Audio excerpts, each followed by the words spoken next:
A 35-year-old high school teacher making his major league debut. A team that lost 120 games in their inaugural season became World Series champions just 7 years later. A hobbled slugger, barely able to walk, hitting one of the most dramatic home runs in baseball history. In a sport where even the best teams lose 60 games a year, baseball has always been fertile ground for the unexpected. But some underdog stories transcend the game itself, becoming legends that remind us why we fall in love with sports in the first place. These are the greatest underdog stories in MLB history, when David not only faced Goliath, but sent him home wondering, what just happened? Baseball's got a long season, 162 games of daily triumph and heartbreak. It's designed to separate the worthy from the wanting. The marathon nature of the schedule tends to expose weaknesses and reward the talented. The numbers, analytics, and probabilities all suggest that underdogs shouldn't prevail in October, and yet they do. So what makes a baseball underdog story so compelling? Perhaps it's because baseball itself is a game of failure, where even the best hitters make out 70% of the time. It's a game where human imperfection is built into the design. This creates a unique stage where teams and players who have been counted out, overlooked, or dismissed can author redemption stories that captivate us. Today, we're going to revisit the most remarkable of these tales, moments when baseball history was rewritten by those least expected to hold the pen. The obstacles facing baseball underdogs are formidable and multifaceted. For small market teams, financial disparities create immediate disadvantages. While the Yankees, Dodgers, and Red Sox can absorb mistakes with their wallets, teams like the Royals, Rays, Athletics, and my Cincinnati Reds have to draft perfectly, develop patiently, and time their competitive windows with precision. For expansion teams, the challenge is institutional. They begin with cast-offs from other organizations, building without foundation. Their farm systems start from scratch. Their fan bases need cultivation.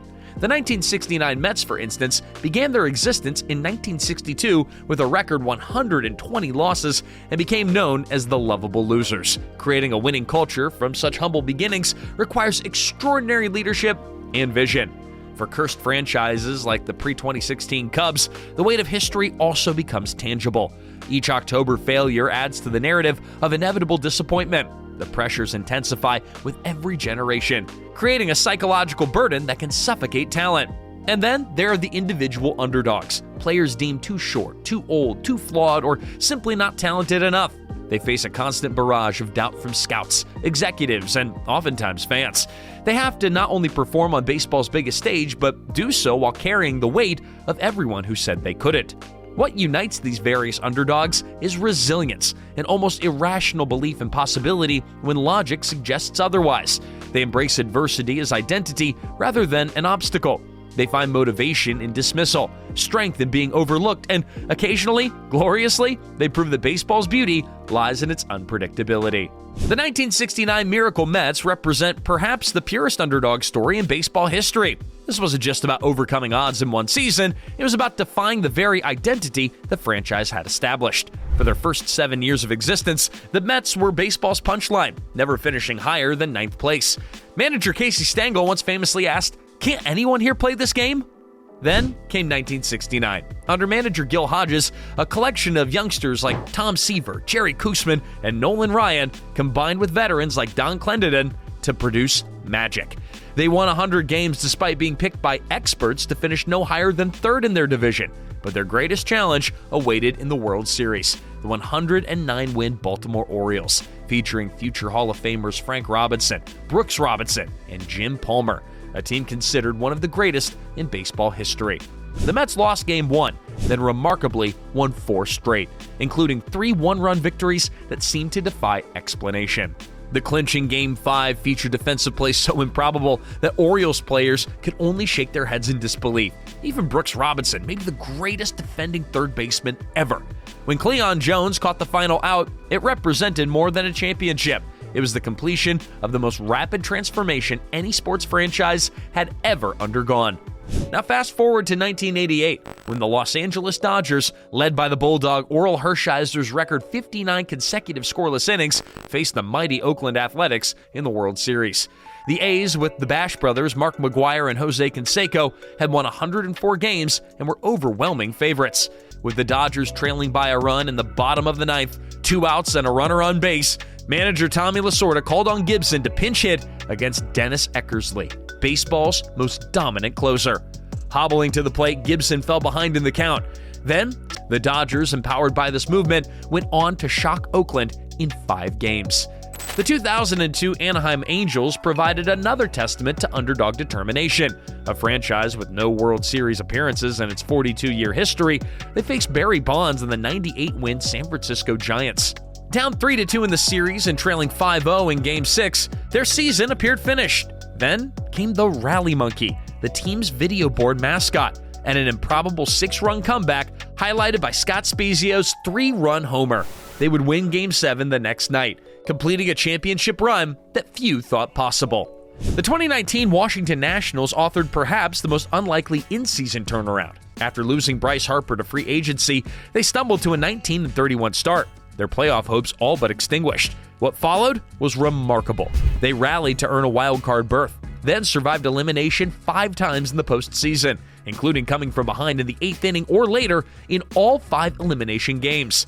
Their path included defeating the 106-win Dodgers and then ultimately the Houston Astros in the World Series, with Howie Kendrick's go-ahead home run off the foul pole in Game 7 serving as the exclamation point. But perhaps no underdog story resonates more deeply than the 2016 Chicago Cubs, who carried the heaviest burden in American sports, 108 years without a championship.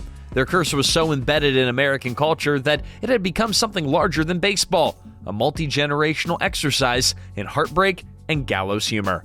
Now, led by team president Theo Epstein, who had already broken Boston's curse of the Bambino, manager Joe Maddon, and a core of young stars, including Chris Bryant, Anthony Rizzo, and Javi Baez, the Cubs won 103 games and entered the playoffs as favorites. But being favored and overcoming a curse are different challenges entirely.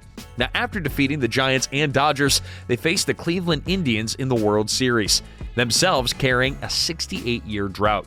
Now, when the Cubs fell behind 3-1 in the series, it appeared that the curse would claim another victim, and that familiar dread returned to Wrigley Field. But then the Cubs fought back. They won Game 5 at home and then Game 6 in Cleveland to force a decisive Game 7. What followed was perhaps the most tension-filled baseball game ever played.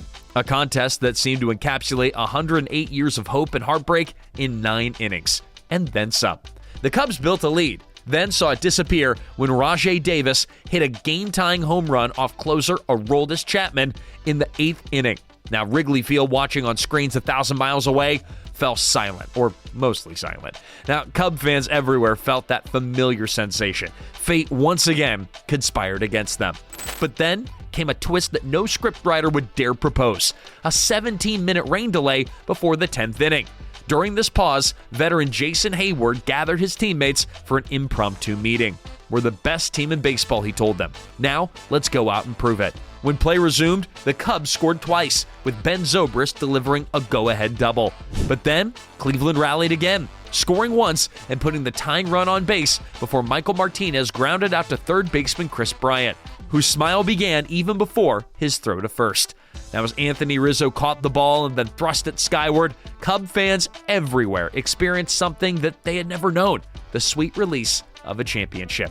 Generations who had lived and died without seeing their team win were represented in the tears and embraces that followed. The longest drought in American sports was over, proving that even the most entrenched underdog narratives eventually fade against persistence. Now, baseball's most compelling underdog stories often belong to individual players who defy conventional wisdom. Take Jim Morris, a 35-year-old high school teacher who made a bet with his students. He found himself pitching for the Tampa Bay Devil Rays in 1999. His 98-mile-an-hour fastball carried him from the classroom to the majors in a journey immortalized in the film The Rookie. David Eckstein, standing at just 5'6" and perpetually underestimated, became a World Series MVP with the 2006 Cardinals through sheer determination. Randy Johnson transformed from a wild, unpolished pitcher into one of the game's most dominant forces, proving that late bloomers can become legends. But what makes these underdog stories resonate isn't just the triumph, but the journey. The 1969 Mets weren't supposed to win for years, if ever. The Cubs weren't supposed to overcome a century of cosmic baseball justice apparently aligned against them. Yet, they did. They rewrote endings that seemed predetermined. They reminded us why sports matter, because within these games, we find perfect metaphors for life's challenges and inspirations for our own obstacles. Baseball's greatest underdog stories endure because they speak to something universal: our hope that determination can overcome probability, that belief can triumph over logic, and that history isn't destiny.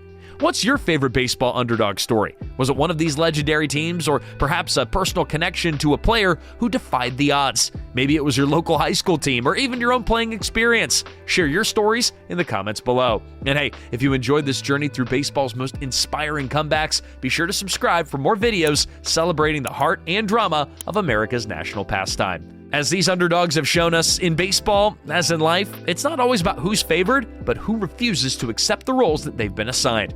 Thanks for watching.